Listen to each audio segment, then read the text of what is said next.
Hello friends, good morning. Bio world में आप सभी का स्वागत है। आ जाइए फ्रेंड्स, सभी लोग लाइव जुड़ जाइए। ग्रुप में भी इन्फॉर्म कर दीजिए, जो लोग ग्रुप में हैं सभी आ जाएं यूट्यूब पे। टाइमिंग यही रहेगी 10 बजे। ठीक है, तो क्लास स्टार्ट करें। चलिए क्लास स्टार्ट करते हैं। और आज के क्लास में जो हम लोग क्लास 12th से जेनेटिक्स चैप्टर देखेंगे, जो क्लास 12th के 5 चैप्टर हैं, 5 नंबर जेनेटिक्स, उन्हीं से आज क्वेश्चन देखेंगे। तो सारे लोग पढ़ के आ गए हैं बुक? हम बता चुके थे ना कि एनसीईआरटी पढ़ के आना।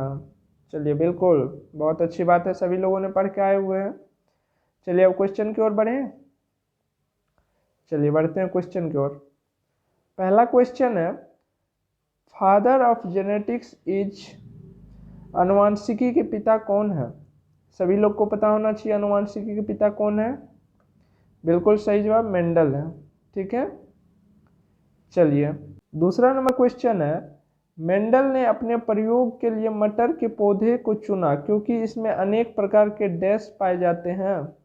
इसमें अनेक प्रकार के क्या पाए जाते हैं बताइए? लक्षण पाए जाते हैं, या गुण पाए जाते हैं, या विपरीत लक्षण पाए जाते हैं, या सभी पाए जाते हैं? जल्दी से बताइए क्या होगा, बताइए। लक्षण, देखिए लक्षण गुण होता है, ठीक है।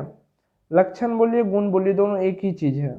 ये ना तो लक्षण होगा ना गुण होगा। हाँ होता है, ठीक है, लेकिन विपरीत होता है। विपरीत मतलब कि एक ही पौधे में आपको दो प्रकार के दिखाई पड़ेंगे। एक अगर नीला फूल दिखाई पड़ेगा तो एक लाल फूल दिखाई पड़ेगा, ठीक है। अगर उसका बीज, कुछ बीज जो है वो राउंड यानी कि गोल दिखाई पड़ेगा, तो कुछ बीज जो है वो झुर्रीदार दिखाई पड़ेगा, ठीक है। झुर्रीदार, इसी को बोलते हैं राउंड और रिंकल, ठीक है, झुर्रीदार। तो विपरीत लक्षण पाए जाते हैं, ठीक है, इसीलिए जो है मटर के पौधा को ही उन्होंने चुना। आगे बढ़ते हैं। अगला क्वेश्चन है, जब F1 के संकर पौधे को समयुग्मजी और प्रभावी जनक, इंग्लिश वाले ध्यान दीजिएगा, होमोजाइगस रेसेसिव पेरेंट, ठीक है, जब F1 के जो हाइब्रिड निकलते हैं, F1 फेलियल जनरेशन के, तो उसको क्या करते हैं, होमोजाइगस रिसेसिव पेरेंट से क्रॉस करवाते हैं, तो उसे क्या बोलते हैं?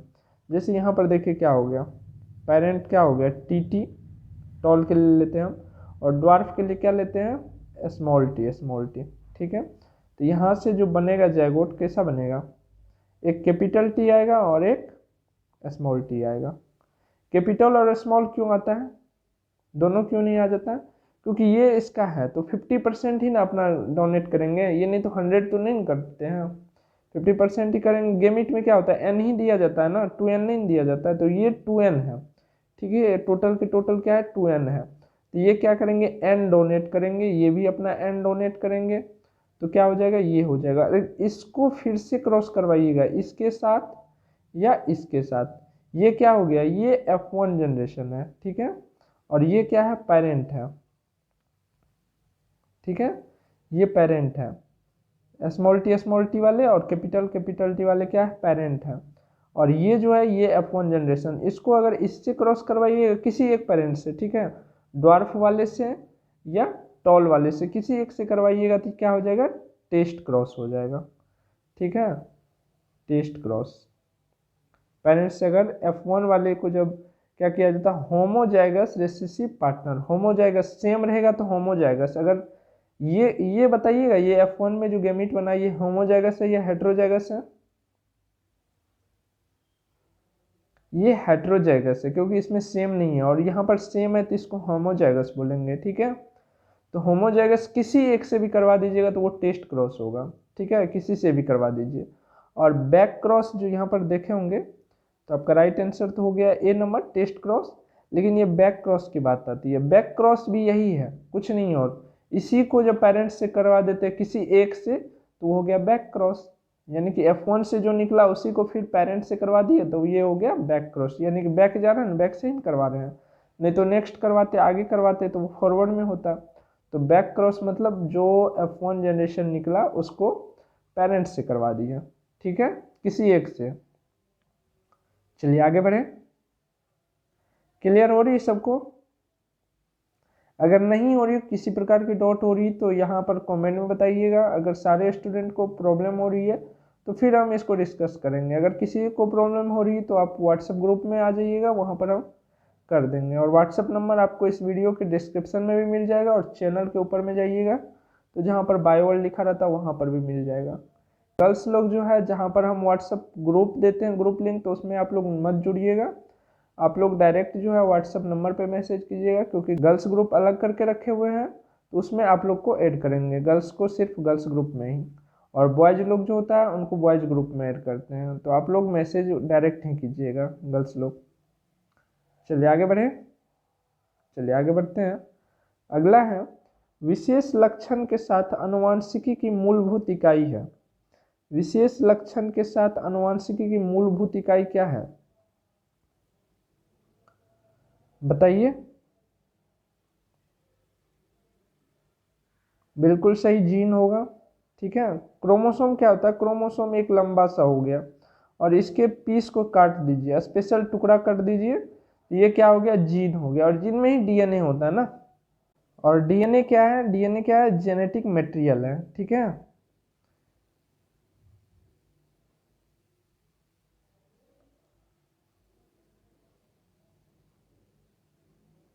Genetic material. और आरएनए क्या है? First genetic material. बट ये आरएनए किसके लिए होता है?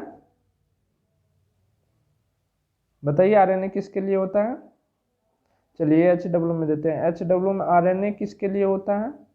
डीएनए तो हम सभी के लिए होता है, सभी लोग जानते होंगे, लेकिन आरएनए किसके फर्स्ट होता है ये बताइए, आरएनए किस में होता है? First genetic material. चलिए आगे बढ़े, क्लियर हो गई सारी बातें? क्रोमोसोम के टुकड़ा को ही जीन बोलते हैं। ठीक है, तो यहाँ पर हो गया विशेष लक्षण के साथ आनुवंशिकी की मूलभूत इकाई क्या है? जीन है। चलिए आगे बढ़े, अगला क्वेश्चन है, मेंडल ने एक शुद्ध बैंगनी फूल वाले मटर के पौधे को जब सफ़ेद फूल वाले पौधे से क्रॉस करवाया तो पहली पीढ़ी में कैसा पौधा मिला? यहाँ पर देखिए, एक क्या किया है? शुद्ध लिया है, ठीक है, और उसके बाद जो है शुद्ध बैंगनी वाला लिया, उसके बाद एक फूल लिया सफ़ेद वाला।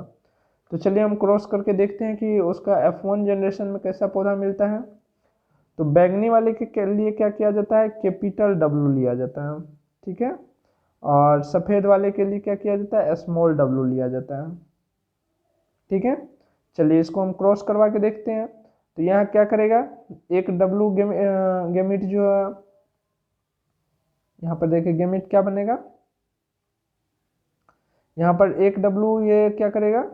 डोनेट करेगा, और यहाँ पर एक स्मॉल W डोनेट करेगा, तो क्या हो जाएगा? एक कैपिटल W और ये एक स्मॉल W। ठीक है, तो ये जो बन के आता है F1, इसको क्या बोलते हैं? F1। ठीक है, ये क्या हो जाता है? सभी के सभी बैगनी वाले फूल हो जाते हैं। किस कलर के हो जाते हैं? ऑल टू ऑल बैगनी कलर के हो जाते हैं। तो राइट आंसर हो गया आपका ए नंबर। ये पेरेंटल है और ये बैगनी है, बी दे दे बैगनी के लिए, और ये डब्लू देते हैं वाइट के लिए। ठीक है, याद रखिएगा। और ये सभी जो है ना, अभी तो लाइव चल रही तो स्पीड होगा, तो बाद में जो ये सभी कॉपी पे बनाते जाइएगा, और इसको F1 जनरेशन लिख लीजिएगा, और यहाँ पर लिख लीजिएगा ऑल बैगनी। बैगनी को हम बी दे रहे हैं, आप लोग हिंदी में अच्छा से लिख लीजिएगा। ठीक है, चलिए आगे बढ़ें, चलिए आगे बढ़ते हैं। और जो लोग बुक पढ़ के आए होंगे, कितने मज़े आ रहा है आप लोग को आंसर देने में? सभी बातें आप लोग को समझ में आ रही है? क्योंकि बुक पढ़े हुए हैं, जो लोग बुक नहीं पढ़े होंगे उसको थोड़ा सा दिक्कत होगा। तो वो लोग क्या करेंगे, यहाँ से वीडियो देखने के बाद जस्ट जाके अपने बुक पलटेंगे और पढ़ना स्टार्ट करेंगे बुक को। बुक पढ़ने के बाद फिर से आएंगे वीडियो पर, मेरे आंसर देने के पहले अपना आंसर करेंगे। ठीक है, देखिए कितना मज़ा आएगा, बहुत मज़ा आएगा। ठीक है, और नेक्स्ट क्लास जो होगी वो केमिस्ट्री की होगी, हम बता देंगे किस चैप्टर से होगी। चलिए, छठा नंबर क्वेश्चन है, जब किसी जीव में एक लक्षण के लिए दो से ज़्यादा एलील जिम्मेदार होते हैं तो उसे कहते हैं? जब दो से ज़्यादा एलील जिम्मेवार होते हैं तो उसे क्या कहते हैं, ये पूछा जा रहा है आपसे। बता सकते हैं कोई? एलील किसे कहते हैं पहले ये बताइए तो। देखिए होमोजाइगस या हेट्रोजाइगस जो रहता है, जैसे डब्लू डब्लू जो है, उसके बाद एक कैपिटल डब्लू एक स्मॉल डब्लू, ये क्या है? एक प्रकार का एलील है।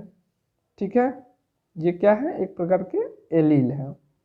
एलील में क्या होता है? वो दो विपरीत लक्षण वाले कैरेक्टर होते हैं। ठीक है, तो यहाँ पर देखिए, जब किसी जीव में एक लक्षण के लिए दो से ज़्यादा एलील जिम्मेवार होते हैं तो उसे कहते हैं, जब दो से ज़्यादा एलील हो जाता है तो उसे कहते हैं बहुविकल्पता। ठीक है, बहुविकल्पता को इंग्लिश में बोलते हैं मल्टीपल एलीलिज्म। ठीक है, मल्टीपल एलीलिज्म, इंग्लिश वाले लिख लेंगे मल्टीपल एलीलिज्म। चलिए आगे बढ़ें, चलिए आगे बढ़ते हैं। अगला क्वेश्चन है, मेंडल के सिद्धांत को दोहराने वाले वैज्ञानिक कौन थे? मेंडल के सिद्धांत को दोहराने वाले वैज्ञानिक कौन थे बताइए। अच्छा, इसके सिद्धांत को दोहराया क्यों गया था आप लोग को पता है? देखिए एक्चुअल में हुआ क्या था, मेंडल जो है 7 वर्ष तक बहुत ज़्यादा मेहनत करके, 7 वर्ष कब? 1857 से लेकर के 1865 तक के जो है कठिन मेहनत से सारे आंकड़े इकट्ठे किए, गोल और झुर्रीदार जो किए थे, पॉड का शेप जो लिए थे, एक्सियल फूल जो एक्सियल हुआ था, ये सारा आंकड़ा उन्होंने इकट्ठा किया और natural historical society of Brunn, ठीक है, natural historical society of Brunn की एक बैठक में अपना थ्योरी को प्रस्तुत किया मेंडल साहब ने। पर वहाँ पर क्या हुआ कि इनकी थ्योरी को कोई उतना मतलब भाव नहीं दिए, क्योंकि उस समय क्या हुआ था कि डार्विन साहब के नेचुरल सिलेक्शन का सिद्धांत आया हुआ था। उसी समय डार्विन साहब ने अपना सिद्धांत प्रस्तावित किए थे या सिद्ध किए थे, नेचुरल सिलेक्शन। ठीक है, तो सारे साइंटिस्ट जो थे, सारे वैज्ञानिक क्या किए थे कि उसी नेचुरल सिलेक्शन को अध्ययन करने में लगे हुए थे, तो इसके थ्योरी पर कोई ध्यान नहीं दिया, तो वैसे ही दब के रह गया। ठीक है, क्योंकि इसका आंकड़ा से संबंधित था, कोई समझता ही नहीं था कि फैक्टर नाम का भी कोई चीज़ होता है। उसके बाद 34 साल के बाद 1900 ईस्वी में, ठीक है, इसके 34 साल बाद 1900 ईस्वी में क्या किए, 3 वैज्ञानिक जिसके नाम है कार्ल कोरेंस, इरीन वान शेरमार्क एवं ह्यूगो डी व्रीज। ठीक है, ह्यूगो डी व्रीज, ये सी नंबर देख लीजिए आप। इन तीनों ने मिल करके इस स्टोरी को या थ्योरी को मान्यता दिलाए और इसी के सम्मान में, मेंडल साहब के सम्मान में ही इस लॉ का जो नाम है वो रखती है Mendel's law of inheritance. Mendel साहब को तो उसके अपनी ज़िंदगी में सम्मान नहीं मिला, लेकिन मरने के 34 वर्ष बाद जो है उन्हें सम्मान मिला, उसके थ्योरी को मान्यता मिली और उसी के लिए उसको नोबेल पुरस्कार भी मिला, लेकिन मरने के बाद। ठीक है, तो समझ गए क्या क्या नाम था। सी नंबर देख लीजिए, कोरेंस, शेरमार्क, ह्यूगो डी वेल्स, ये शॉर्ट नेम है, पूरा नाम इसका हम बता दिए हैं तो याद रखिएगा पूरा नाम। चलिए आगे बढ़ें, आगे बढ़ते हैं। अगला क्वेश्चन है, जब F2 पीढ़ी में फिनोटाइप एवं जीनोटाइप दोनों का अनुपात 1:2:1 हो तो इस प्रकार की स्थिति को कहते हैं। देखिए जब F2 पीढ़ी, F1 पीढ़ी कब होता है, पेरेंट में से जो निकलता है वो हो गया F1 पीढ़ी, इसके बाद जब इससे क्रॉस करवाया जाता है किसी और को, ठीक है, उसके बाद जो बनता है वो हो गया F2 पीढ़ी। यहाँ पर जो बन के आया वो हो गया F1 और यहाँ पर जो बन के आया वो हो गया F2। F2 पीढ़ी में फिनोटाइप एवं जीनोटाइप दोनों का अनुपात 1:2:1 हो तो इस प्रकार की स्थिति को क्या बोलते हैं, बताइए जिसको पता है। अपूर्ण प्रभाविता। ठीक है, अपूर्ण प्रभाविता, डी नंबर। अपूर्ण प्रभाविता को इंग्लिश में क्या बोलते हैं, इनकम्प्लीट डोमिनेंस। इसमें क्या होता है कि देखिए अगर आप जो है रेड फ्लावर और वाइट फ्लावर को क्रॉस कीजिएगा ना तो पिंक फ्लावर बन जाएगा, बनना तो चाहिए रेड और वाइट के कॉम्बिनेशन में, ठीक है, लेकिन क्या बन जाता है, पिंक बन जाता है। इसका आपको करके दिखा दे क्या, देखिए आर ले लीजिए कैपिटल के लिए और वाइट के लिए क्या करिए, स्मॉल आर ले लीजिए, ठीक है, और इससे जो बनता है कैपिटल आर एवं स्मॉल आर, ये ऑल पिंक हो जाता है, ठीक है, ऑल पिंक हो जाता है। तो यहाँ पर रेड या व्हाइट के कॉम्बिनेशन से बनना चाहिए, लेकिन क्या हुआ, दोनों ने अपना अपना थोड़ा सा गुण दिखाया और क्या हो गया, पिंक हो गया। तो इसी को बोलते हैं अपूर्ण प्रभाविता। यहाँ पर कोई डोमिनेंस का काम नहीं किया। अगर आर डोमिनेंस का काम करता तो इसको व्हाइट वाले को दबा देता, ठीक है, रेड ही रह जाता। अगर व्हाइट वाला डोमिनेंस का काम करता तो रेड को दबा देता, तो ऐसा नहीं हुआ। तो ये क्या हो गया, अपूर्ण प्रभाविता, इनकम्प्लीट डोमिनेंस, ठीक है। समझ में आ रही है सबको सारी बातें? चलिए आगे बढ़ें। चलिए अगला क्वेश्चन देखते हैं। अगला क्वेश्चन है, लाल त्वचा वाले मवेशी को जब सफ़ेद त्वचा वाले मवेशी से क्रॉस करवाया जाए तो F1 पीढ़ी में मवेशियों का रंग होगा। अगर लाल त्वचा वाले मवेशी को सफ़ेद रंग वाले मवेशी से क्रॉस करवाया जाए तो F1 पीढ़ी में मवेशियों का रंग कैसा होगा? बताइए, क्रॉस करके सब अपना अपना देखिए क्या निकल के आता है, बताइए बताइए। चलिए हम करके दिखाएं, चलिए करते हैं। रेड के लिए क्या करें, कैपिटल आर ले लेते हैं, और वाइट के लिए स्मॉल आर ले लेते हैं। इन दोनों को मिलाइएगा, इन दोनों को क्रॉस करवाइएगा तो क्या मिलेगा, एक कैपिटल आएगा और एक स्मॉल आएगा। इसमें क्या है, तो ये क्या हो जाता है, ऑल के ऑल, मतलब ये रेड और वाइट नहीं होकर के क्या हो जाता है, चितकबरा हो जाता है, ठीक है, चितकबरा हो जाता है, जिसे क्या बोलते हैं, रुआन बोलते हैं, ठीक है। और फिर इसी को अगर क्रॉस करवाइएगा F2 जनरेशन, F2 मतलब इसी के साथ फिर इसी का, ठीक है। इस साइड हम लिख लेते हैं, यहाँ पर छोड़िए, इस साइड लिख लेते हैं आर और स्मॉल आर। इसको अगर क्रॉस करवाइएगा तो क्या सब बनेगा, देखिए कैसे क्रॉस करवाया जाता है, पता है ना आप लोग को। आर आर यहाँ पर लिख दीजिए। खाड़ी वाला खेले हैं आप लोग जी, बताइए। पढ़ाई का मन नहीं रहता था तो क्या होता था, ऐसे खाना बना दिया जाता था और तुम 0 0 दो, हम कट्टिस देते हैं, जिसका 3 हो गया कट्टिस, बस घेर दो, हो गया। इसी तरह टाइम पास होता था स्कूल में।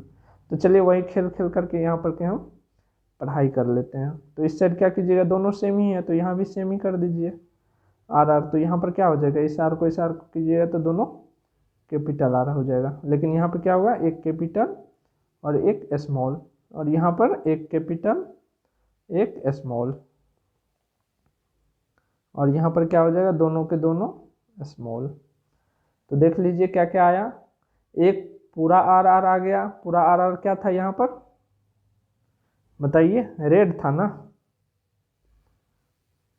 पूरा आर आर रेड था, और पूरा जो स्मॉल आर आर था वो क्या था, वाइट था। तो यहाँ पर देखिए एक वाइट आ गया और एक रेड आ गया, बाकी दो क्या आ गया, यहाँ पर F1 जनरेशन में क्या आया था, एक कैपिटल और एक स्मॉल, तो क्या हो गया था, रोआंस हो गया था। तो यहाँ पर देखिएगा एक एक क्या आ गया है, पूरा के पूरा रेड आ गए हैं, दो क्या आ गया है, रुआन आ गया है, यानी कि चितकबरा आ गया, और एक क्या आ गया है, पूरा के पूरा वाइट आ गया है। तो इसका जीनोटाइप रेशियो क्या हो गया, 1:2:1, ठीक है। चलिए आगे बढ़ें, चलिए आगे बढ़ते हैं। समझ में आ रही है सबको? चलिए यहाँ पर है, लाल त्वचा वाले मवेशी को जब सफ़ेद रंग वाले मवेशी से क्रॉस करवाया गया तो F1 पीढ़ी में मवेशियों का रंग चितकबरा या रौन हो गया।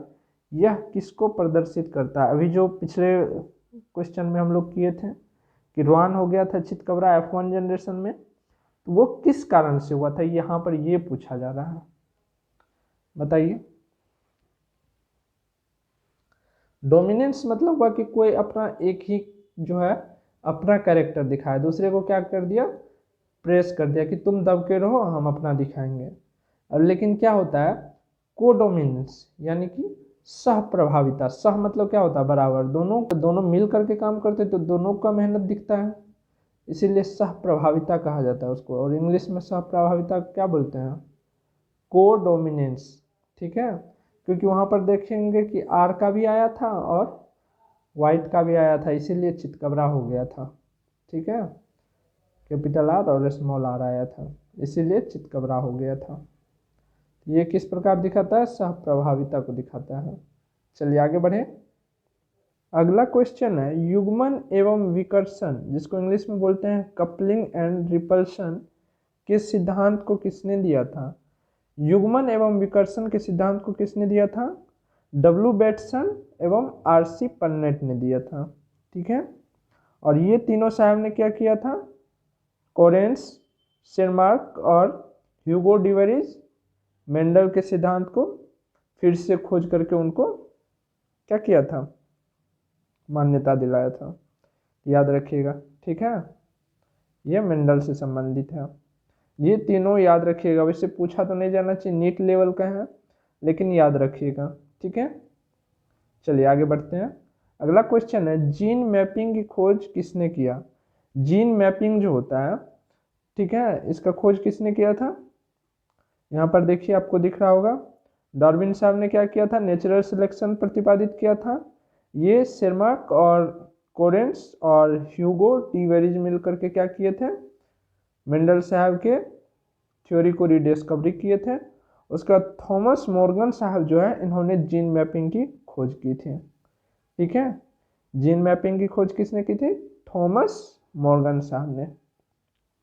कहीं कहीं पे जो है टी मॉर्गन भी लिखा देगा, तो ध्यान रखिएगा, वही होंगे। उसके बाद है नेक्स्ट है ब्लड ग्रुप ओ में कौन सा एंटीबॉडी पाया जाता है? आप लोग को एंटीजन और एंटीबॉडी पता होगा। ब्लड ग्रुप कितने होते हैं? चलिए बताइए तो, ब्लड ग्रुप कितने होते हैं? 4 होते हैं। कौन कौन से? ए बी, ए बी, और एक कौन होता है? ओ होता है। अगर इसमें हम एंटीबॉडी की बात करें, ठीक है,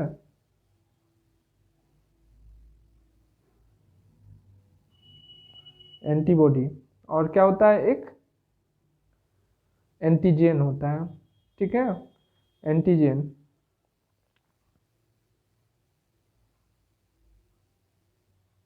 तो एंटीजन कौन कौन से होते हैं? ब्लड ग्रुप ए में कौन से एंटीजन होते हैं? ए एंटीजन होते हैं। और इसमें एंटीबॉडी कौन होता है? बी होता है। ठीक है, उसके बाद इसी प्रकार से चलिए, मैं इसको लाइनिंग कर दे रहा हूँ। इसी प्रकार से है ब्लड ग्रुप बी। ठीक है, ब्लड ग्रुप बी में कौन से एंटीजन होते हैं? अगर ए में ए हुआ तो क्या हो जाएगा? इसमें बी हो जाएगा। ठीक है, तो इसमें बी होते हैं, और यहाँ पर एंटीबॉडी क्या होंगे? ए होंगे। ठीक है, यहाँ पर एंटीबॉडी जो है स्मॉल में उसको लिखा जाता है, तो स्मॉल में लिखिएगा। अब बात आती है ए बी की। ए बी ब्लड ग्रुप, ये ब्लड ग्रुप है।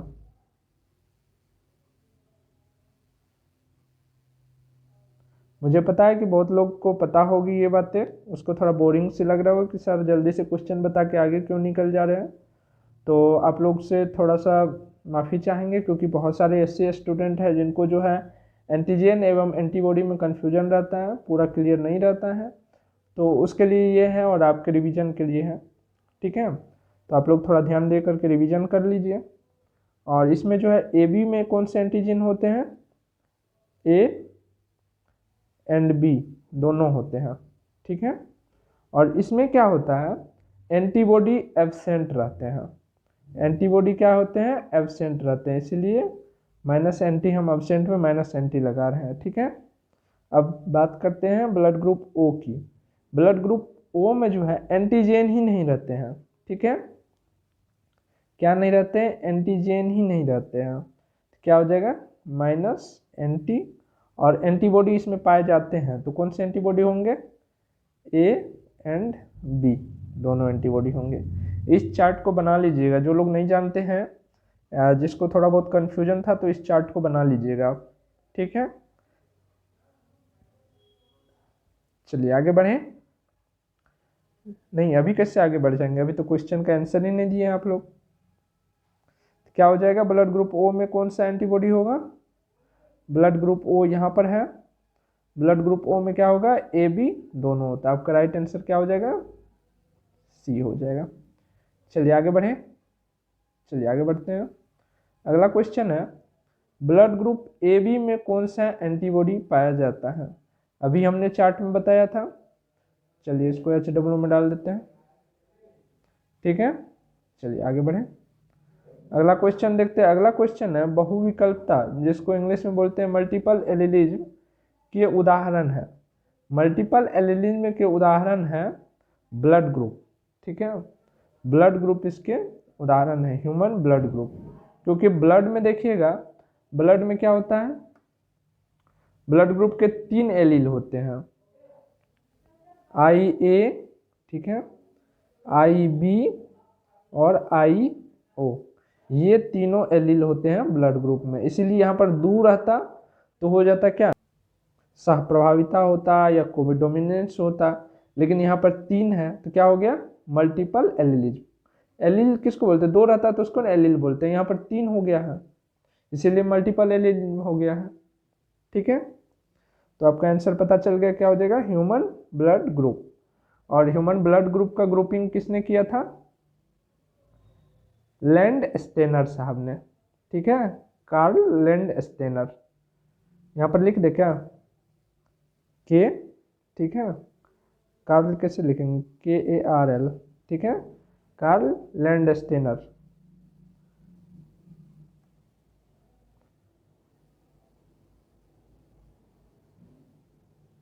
ठीक है, और इन्होंने ही क्या किया था, ब्लड ग्रुपिंग की खोज की थी।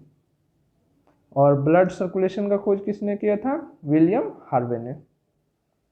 चलिए आगे बढ़े, आगे बढ़ते हैं। अगला क्वेश्चन है, इनमें से कौन मेल सेक्स क्रोमोसोम है। मेल सेक्स क्रोमोसोम कौन से है, बताइए। ये XY आपको दिख रहा है, ये मेल सेक्स क्रोमोसोम है।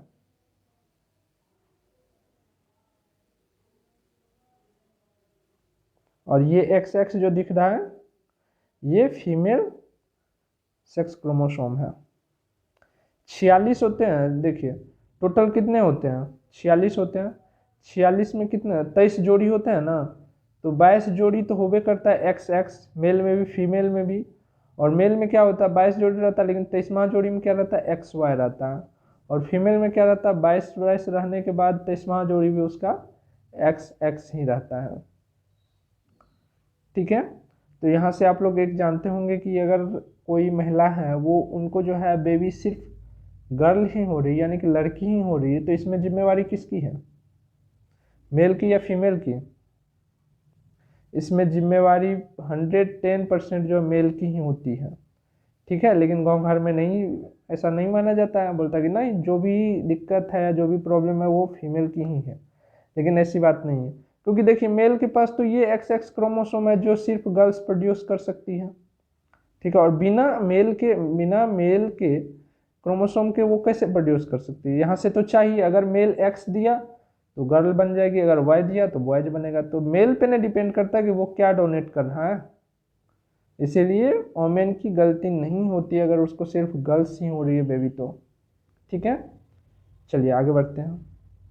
अगला क्वेश्चन है, इनमें से कौन सेक्स लिंकेज डिजीज है। सेक्स लिंकेज डिजीज मतलब जानते हैं,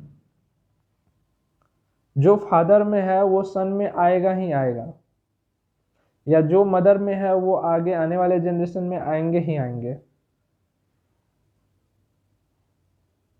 लिंकेज वर्ड लगा हुआ है ना, तो यहाँ पर देखिए हीमोफीलिया और कलर ब्लाइंडनेस जो होता है ये सेक्स लिंकेज डिजीज होता है, ठीक है। अगर एक में है तो पूरा नेक्स्ट जनरेशन में आएंगे, फिर नेक्स्ट जनरेशन में आएंगे, इस प्रकार से उनके पूरे जनरेशन में आ जाता है।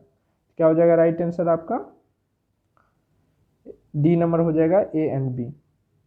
और सिकल सेल एनीमिया जो है ये क्रोमोसोमल डिजीज होता है, ठीक है, ये क्रोमोसोम पे होता है, ना कि ये सेक्स लिंकेज डिजीज नहीं है, ये क्रोमोसोमल है।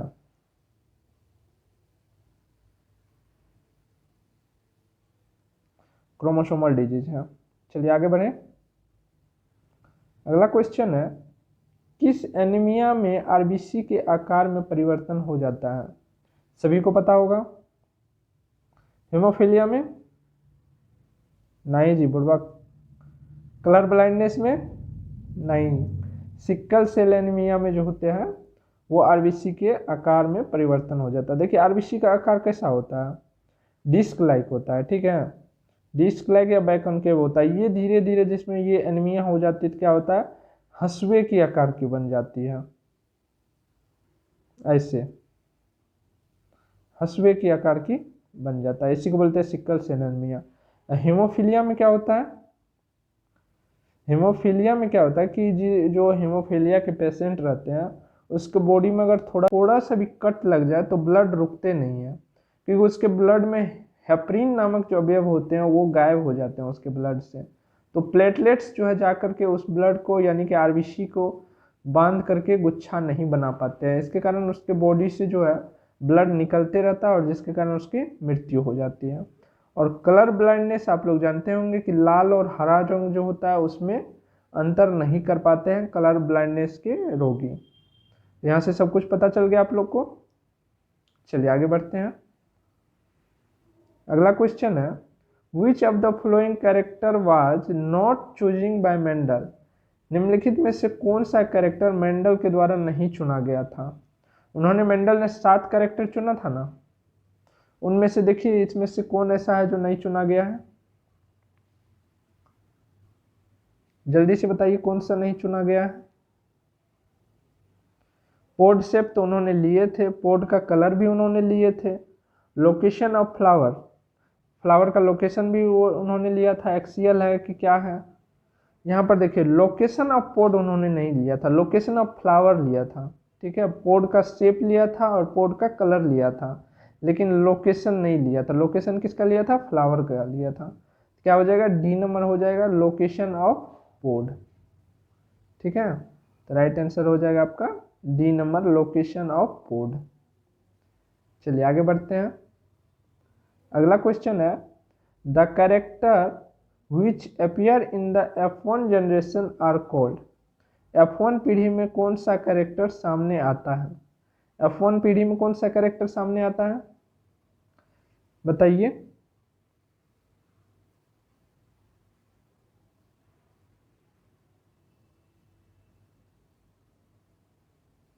ये हो गया F1 जनरेशन।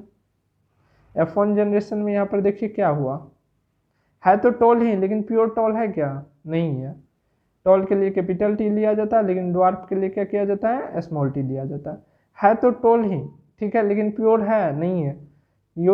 ये जो है टी क्या कर रहा है, इस ड्वार्फनेस को जो है रिप्रेस कर दे रहा, ठीक है, या सप्रेस कर दे रहा, सिर्फ अपना कैरेक्टर दिखा रहा है, यानी कि डोमिनेट कर रहा है। तो इसमें क्या होता है कि डोमिनेंट कैरेक्टर आ जाता है F1 जनरेशन में। तो आपका राइट आंसर क्या हो जाएगा, बी हो जाएगा। चलिए आगे बढ़ते हैं। अगला क्वेश्चन देखते हैं। अगला क्वेश्चन है, 4 हेट्रोजाइगस एलील से कितने जाइगोट बनते हैं। जब जाइगोट पूछने की बात आए तो इसका एक फॉर्मूला आता है 2n, ठीक है। यहाँ पर n क्या है, नंबर ऑफ हेट्रोजाइगस एलील, ठीक है, नंबर ऑफ हेट्रोजाइगस एलील लिख लीजिए आप लोग, नंबर ऑफ हेट्रोजाइगस एलील। कितना हेट्रोजाइगस एलील बोला जा रहा है, 4 बोला जा रहा है। तो यहाँ पर क्या कीजिए, n की जगह पे 4 डाल दीजिए, क्या हो जाएगा 16 हो जाएगा। आप गुना भाग करके देख लीजिए 16 आ जाएगा। तो राइट आंसर क्या हो गया, सी हो गया, ठीक है। 2 दूनी 4, 4 दूनी 8, 8 दूनी 16। तो आपका राइट आंसर हो गया 16 गैमीट बनेगा, ठीक है। तो यहाँ से आप लोगों ने देख लिया कि किस प्रकार से गैमीट निकाला जाता है। होमोजाइगस का नहीं बनेगा, सिर्फ हेट्रोजाइगस से एलील पता चलेगा इस फॉर्मूला से कि कितना गैमीट बनेगा। तो फ्रेंड्स टाइम भी बहुत हो गया है, तो इतना ठीक है, या आप लोग बोलिएगा तो एक क्लास और इसका जेनेटिक्स का लगा देंगे, उसमें और भी नेक्स्ट लेवल पे चला जाएगा आपका क्वेश्चन, ठीक है। अभी जो आप लोग का पैरामेडिकल से ऊपर और नीट से थोड़ा सा कम रखे हुए हैं, एम्स के लेकर के एम्स पैरामेडिकल को टारगेट किए हुए हैं इस बार। बायोलॉजी, केमिस्ट्री और फिजिक्स में एम्स पैरामेडिकल को टारगेट किए हुए हैं। इससे आपका क्या होगा कि बिहार पैरामेडिकल जो है ये भी कम्प्लीटली निकल जाएगा। पिछले बार तो बहुत गड़बड़ कर दिया, तो कोई टेंशन नहीं लेना है, इस बार सब कुछ ठीक रहेगा। और नहीं भी रहेगा तो हम लोग का तैयारी नेक्स्ट लेवल का रहेगा जिससे कि क्वेश्चन बन जाए। और जो लोग इस बार 12th देंगे फरवरी में जो है आप लोग का 2021 में 12th का, उनके लिए ये सारे क्वेश्चंस बहुत इंपॉर्टेंट हैं, ठीक है। क्योंकि ये सारे क्वेश्चंस जो है बोर्ड के लेवल से थोड़ा सा अप है, अगर बोर्ड पूछा भी तो इससे कम ही लेवल के पूछेंगे या ऐसे ही क्वेश्चन पूछेंगे, तो 3 फायदा हो जाएंगे। तो इस लेकर के इस वीडियो को आप दोबारा या तिबारा देख सकते हैं, और सारे चीज़ मैंने जितना बताया उनको नोट कर लीजिएगा, ठीक है। और क्वेश्चन अच्छा लगा हो, सारा कुछ समझ में आ रहा हो तो लाइक ज़रूर कीजिएगा, और जो भी आपके फ्रेंड्स हैं उनके पास ये वीडियो पहुंचा दीजिएगा कि पैरामेडिकल 2021 का बैच जो है स्टार्ट हो चुका है पूरे जोश के साथ। देखिए, जब तक जोश के साथ कुछ नहीं कीजिएगा ना तब तक मज़ा नहीं आएगा। पुराने बातों को छोड़िए और पूरे जोश के साथ 2021 में फोड़ डालने के जुनून से स्टार्ट कीजिए, सब कुछ अच्छा चलेगा, ठीक है। तो मिलते हैं नेक्स्ट डे। और नेक्स्ट डे जो है वो 12th चैप्टर से केमिस्ट्री का भी 12th चैप्टर ही उठाएंगे, 12th में से ही कोई चैप्टर उठाएंगे। तो कौन सा चैप्टर उठाए आप लोग कमेंट में बता दीजिए, ठीक है। 12 बजे तक जितना कमेंट आ जाएगा सेम कि केमिस्ट्री से क्लास 12th का कौन सा चैप्टर लेना है, तो वही चैप्टर स्टार्ट कर देंगे, ठीक है। चलिए फटाफट कमेंट में बताइए, और आज के क्लास में कैसा लगा आप लोग को ये भी कमेंट में बताना है। तो मिलते हैं नेक्स्ट क्लास में, तब तक के लिए बाय बाय।